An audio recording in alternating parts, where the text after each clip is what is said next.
वंदे मातरम दोस्तों। Self defence series का ये दूसरा पार्ट है। कल हमने फर्स्ट पार्ट दिया था जिसमें आपको जैब क्रॉस पंचेस की ट्रेनिंग दी थी। उसको प्रैक्टिस को कम्प्लीटली करने के बाद ही आप सेकंड पार्ट पे आएंगे। और जब आप सेकंड पार्ट स्टार्ट करेंगे उससे पहले आपको जैब क्रॉस की ट्रेनिंग प्रॉपरली कर लेनी है, यानी कि 100 का सेट। जब आप 100 का सेट कंप्लीट करेंगे उसके बाद हम नई प्रैक्टिस की ओर बढ़ेंगे। तो आज मैं आपको बताने वाला हूँ लोअर किक, यानी कि जो किक थाइस पे मारते हैं, जो मो थाई में सबसे फेमस किक मानी जाती है, उसी को आज हम आपको बताने वाले हैं कि उसकी ट्रेनिंग कैसे करनी है, उसके लिए क्या क्या वर्कआउट रहेगा बाद में, और आपको वार्म अप में क्या करना है। तो वार्म अप लगभग हमारा सेम ही रहेगा, इसको हम थोड़ा फास्ट करके आपको दिखा देंगे। और अगर आप फास्ट में समझ नहीं पाते हैं तो आप पहला वीडियो खोल लीजिए, उसमें वार्म अप आपको कंप्लीट मिल जाएगा। ठीक है, तो वार्म अप स्टार्ट करते हैं हम। स्किपिंग रोप से आपको स्टार्ट कर देना है, उसके बाद आप करेंगे जंपिंग जैक्स। ये सारी एक्सरसाइज आपको स्लो करना है, मैं इसको फास्ट फॉरवर्ड होके बता रहा हूँ। उसके बाद नेक रोटेशन 360 डिग्री पे, एंड शोल्डर पीछे की तरफ, आगे की तरफ, सेम वही जो मैंने आपको पहले वाले वीडियो में बताया था वही फॉलो करना है इसमें। ये वार्म अप आपको डेली ही करना है प्रैक्टिस से पहले। उसके बाद डबल हैंड, दोनों आगे पीछे, एंड उसके बाद हम आएंगे बैक पे। इसको ट्विस्ट करना है दोनों साइड, एंड नीज़ का बहुत ज़्यादा रोल है इसमें। एंड टोस को आपको करना पड़ेगा क्योंकि टोस ही सबसे पहले डैमेज होती है जब हम लोअर किक करते हैं। उसके बाद स्ट्रेचिंग, हल्की फुल्की नॉर्मल स्ट्रेचिंग, दोनों साइड नहीं टच करना है सिर को। एंड थोड़ा सा इससे पहले स्किपिंग रोप ज़्यादा अच्छे से करें। ठीक है, तो जैब क्रॉस की प्रैक्टिस कंप्लीट होने के बाद अब हम बढ़ते हैं अपने लोअर किक की तरफ। लोअर किक यानी हम अपने थाइस को टारगेट करते हैं कि जो अपोनेंट है हमारे सामने उसकी थाइस पे हमें किक करना है। ठीक है, वैसे तो ये ज्यादा रीच की किक नहीं मानी जाती है कि हम बहुत दूर से इसको नहीं मार सकते हैं। इसकी रीच हमारे पंच से थोड़ी सी ही ज्यादा होती है क्योंकि लेग्स लंबे होते हैं।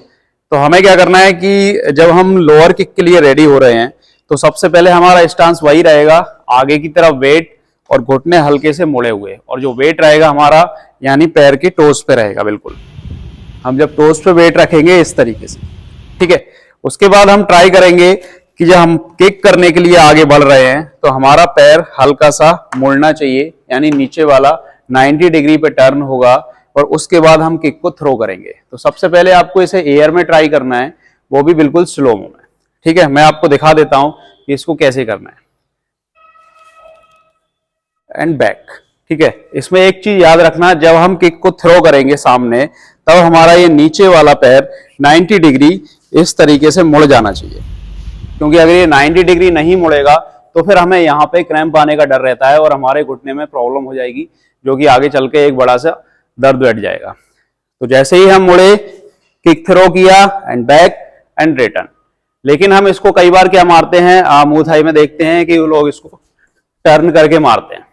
ठीक है, ये टर्न करने की जो प्रैक्टिस है वो थोड़ा सा एडवांस है, लेकिन आपको शुरुआत में जब करना है प्रैक्टिस तो पैर को सामने एंड बैक एंड वापस अपनी पोजीशन में। ठीक है, दूसरा हम हाथ को पीछे की तरफ ले जाते हैं और बैक करते हैं, क्योंकि ये आपके बैलेंसिंग के काम आता है। अगर आप इसको इस तरीके से बांधेंगे तो बैलेंस नहीं बनेगा, दूसरा आप पावर को जनरेट नहीं कर पाओगे। तो पावर जनरेट करने के लिए हमें हाथ को इस साइड लेना ही पड़ता है। और जब हम टारगेट को देखते हैं कि हमें कहां मारना है, तो ये थाइस का ये हिस्सा आप देख रहे हैं, बिल्कुल यहाँ पे शैड का नर्व कनेक्टेड रहती है, हमें यहाँ पे इसको मारना होता है, यानी कि घुटने से बिल्कुल ऊपर इस पोर्शन पे। ठीक है, तो पैड लगा के पहले मैं बता देता हूं कि जब किक थ्रो करते हैं तो पोजीशन वही, रीच अपनी कंप्लीट करें आप कि किक तक पहुंच रही है या नहीं, क्योंकि अगर रीच नहीं पहुंची तो फिर आपके डैमेज होने के भी चांसेस हैं। अगर मान लो ये पोर्शन पड़ता है तो आप डैमेज हो जाओगे। ठीक है, तो मैंने किक को थ्रो करने के लिए सबसे पहले पैर को आगे रखा, बॉडी के बैलेंस को आगे फेंका और खुद को स्टेबल करने के लिए आगे बढ़ा। ठीक है,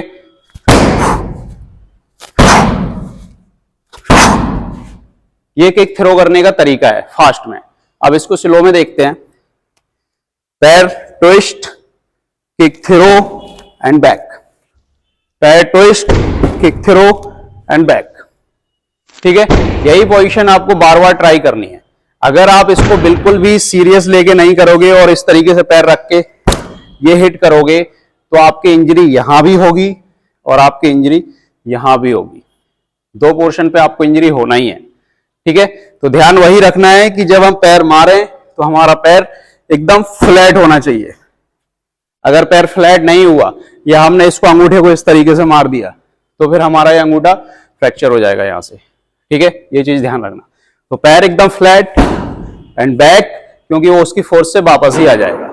इसकी प्रैक्टिस जो है, अगर आप सिंगल हैं तो अकेले किसी पंचिंग बैग पे कर सकते हैं, जो हम आपको अभी दिखा देंगे। और अगर आप 2 लोग हैं तो इसकी प्रैक्टिस आप थाइस पे कर सकते हैं, बिल्कुल स्लो स्लो। हाँ, hit and back, hit and back, hit and back, hit and back, back, ठीक है। इस पे जो हम अपना एरिया यानी मारते हैं वो होती है हमारे पैर की ब्लेड बॉइंट यानी कि सिन बोन। सिन का ये हिस्सा यहां से लेके और यहां से लेके हम टारगेट करते हैं मारने के लिए। और अगर ये पड़ता है तो भी कोई प्रॉब्लम नहीं है, लेकिन सिर्फ अकेला ये नहीं पड़ना चाहिए, क्योंकि ये अकेला पड़ेगा तो फिर आपका डैमेज होगा 100%, ठीक है। तो इसके लिए जो एक्सरसाइजेस हैं, क्या क्या करनी है, वो हम आपको बता देते हैं। उससे आपको आगे चल के इस किक में बहुत ज्यादा इंप्रूवमेंट मिलने वाला है। तो किक का ट्यूटोरियल आपको समझ आ गया होगा, लेकिन अगर कोई चीज मिस्टेक से आपको समझ नहीं आ रही है तो आप मुझे कमेंट सेक्शन में पूछ सकते हैं। इसके बाद जो इंपॉर्टेंट है सबसे ज्यादा, वो है इसके लिए एक्सरसाइजेस, क्योंकि अगर आप एक्सरसाइजेस नहीं करोगे तो आपको इंजरी जरूर बैठ जाएगी। तो सबसे पहले जो हम वर्कआउट करने वाले हैं वो मैं आपको बता रहा हूँ, बिल्कुल आराम से उसको समझिए और फॉलो करिए, ठीक है। तो स्टार्ट कर, सबसे पहले आपको करना है काफ रेज। इसको आप देख लो कि इस तरीके से कोई भी आपको एक या तो वेट की प्लेट ले लेनी है, कोई ऐसा सामान जो थोड़ा सा ऊंचा हो। इस पे काफ को आपको इस तरीके से उठाना है और नीचे लेके आना है, ठीक है। ये कम से कम 20-20 बार आपको 3 सेट इसके कंप्लीट करने हैं। जंप, जिसमें काफ की हाई जंप होगी, जो आपको कंटिन्यू करनी है 10-10 के 3 सेट। इसमें आप जितना ऊपर जा सके जंप लेंगे और फिर उसके बाद नीचे आपको बॉडी को पटकना है, ठीक है। उसके बाद करेंगे हम घुटने को एक तरफ डाउन करना है, weight transfer 1 side and second side. ये आपके नीज और थाई के लिए बहुत ज़्यादा इंपॉर्टेंट है, क्योंकि आप किक करेंगे तो आपकी थाइस का मेन रोल उसमें माना जाएगा। इसके बाद आपको किसी टायर पे या कोई ऊंची इस टाइप की चीज़ ले लेनी है, उस पर इस तरीके से जंप करना है। ये भी आपको कंटिन्यू 1-1 मिनट के 3 सेट लेने हैं। तो किक कंप्लीट होने के बाद हम आपको कुछ सावधानियां बताने वाले हैं कि एक तो आपको वार्म अप जरूर करना है। आप बिना वार्म अप के अगर किक करोगे तो आपके लिगामेंट्स 100% चले जाएंगे और फिर आपको एक लंबे रेस्ट पे जाना पड़ेगा, और उसके बाद शायद आप मार्शल आर्ट 1 या 2 साल तक नहीं कर पाओगे। तो सबसे पहले वार्म अप, किक खत्म होने के बाद आपको जो एक्सरसाइज बताई है वो जरूर करना है, स्ट्रेचिंग कंप्लीट करना है। उसके बाद आप रेस्ट करोगे और रेस्ट करने के बाद आप नेक्स्ट डे आपकी सारी ये चीजें दोबारा आपने की हैं, पंच और किक आपको फिर से स्टार्ट करना है। उसके बाद ही हम नेक्स्ट टेक्निक की तरफ बढ़ेंगे, ठीक है। तो कल एक वीडियो के साथ फिर से हम उपस्थित होंगे, तब तक के लिए जय हिंद।